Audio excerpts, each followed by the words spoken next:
Using personal boundaries or just breaking the person's frame are very powerful techniques. In many cases, a person's negative behavior is only allowed because they have a certain frame and other people just don't question it, which gives them more power. But if someone questions that frame or even breaks that frame, then that kind of contextual power is just gone. Let's take a look at precisely how to do it. In many cases, a difficult person gets away with this kind of unhinged behavior because of their frame.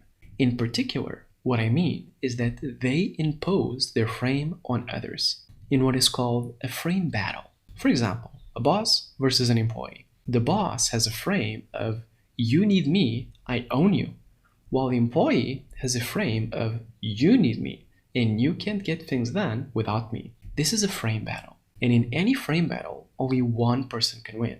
And that is usually the person that believes in themselves the most. And this person imposes their frame on the other one.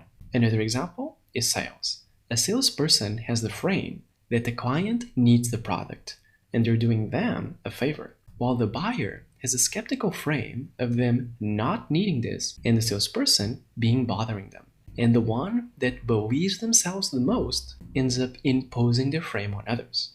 As with any other frame battle in life, the strongest frame always wins. When you believe in yourself more, that just comes across in the eye contact, the way that you speak, how much you insist, and your whole self-communication. And likewise, usually unhinged people, especially bullies, get away with what they do because they simply impose their frame on others. They believe in themselves enough to just plow through and impose their view of the world. So in many cases, the unhinged person gets away with this type of behavior, be it bullying, criticizing, doubting others, saying no to legitimate things, because other people obey their frame. Nobody has a strong enough frame to just stand up to them. And this is precisely the key.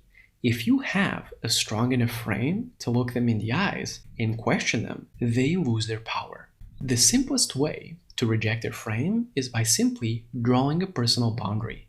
You don't accept their premise. Here, you're not necessarily going on the offensive and trying to attack them. That's to try hard. You're merely rejecting the place that they come from. So when someone tries to bully you or criticize you or make you feel guilty, you simply say, "I'm sorry, but unfortunately, I don't accept this." And you continue the conversation about the previous topic. You literally lock the person out, or you lock this topic out.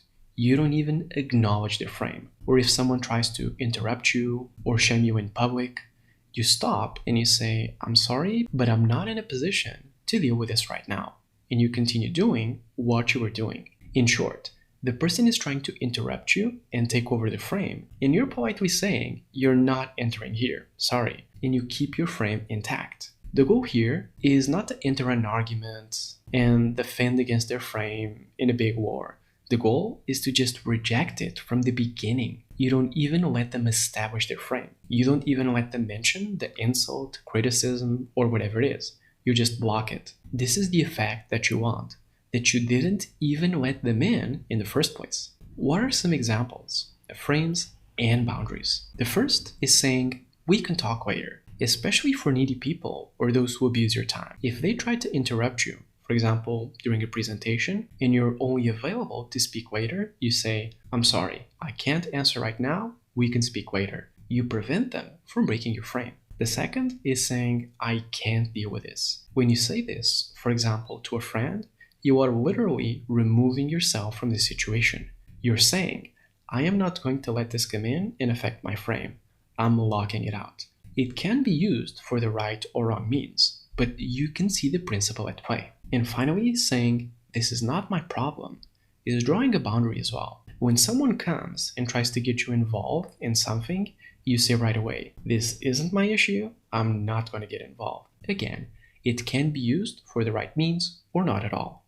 What are our key takeaways here?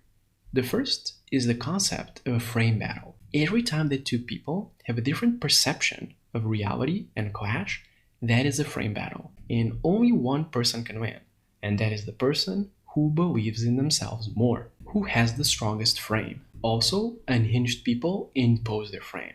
They get away with difficult or unacceptable behavior by imposing their frame on others. And as long as nobody fights back, they keep doing it. But that's also the key. The moment that you question them or reject their frame, their certainty is broken. And finally, boundaries are a good practical way to achieve this. By drawing a boundary, you reject their frame.